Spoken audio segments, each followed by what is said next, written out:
डिपार्टमेंटमध्ये आहे. तर आज आपण शेतीच्या निमित्तानं आणि आपल्या डाळिंब पिकाच्या निमित्तानं आपण या ठिकाणी चर्चा करणार आहोत.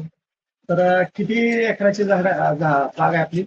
साधारण माझी 2.25 एकर बाग आहे. 2.25 एकर आहे. किती झाड आहेत?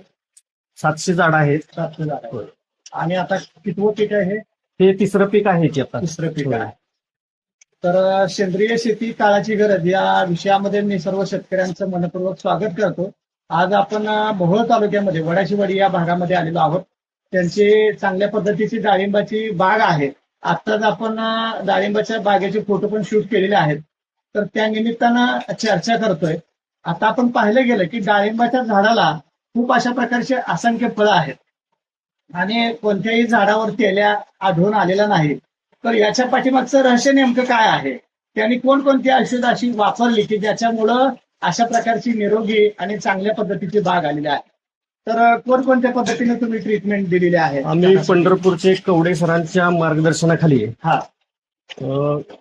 तेल्या रामबाण, हा रूट पावडर, पावडर, आरके अन्नदाता असे 2-3 पराड्या वापरलेल्या आहेत. त्याच्यामुळं आम्हाला असा बऱ्यापैकी फायदा झाला हा की जबरदस्त म्हणण्यासारखंच आहे ते.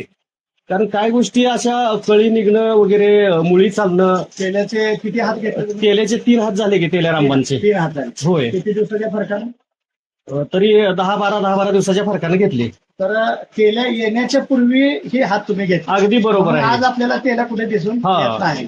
म्हणून आपण नेहमी शेतकऱ्यांना सांगतो की तुम्ही तेल्या येण्याची वाट बघू नका. तेल्या येण्याच्या पूर्वी प्रिव्हेंटिव्ह म्हणून आपण 7 दिवसाच्या फरकानं एक साधारण 3 हात घेतले तर 100% तेल्यामुक्त आपली बाग आहे. अगदी बरोबर आहे. बरं. आणि आरका अन्नदाता वापरल्यामुळे काय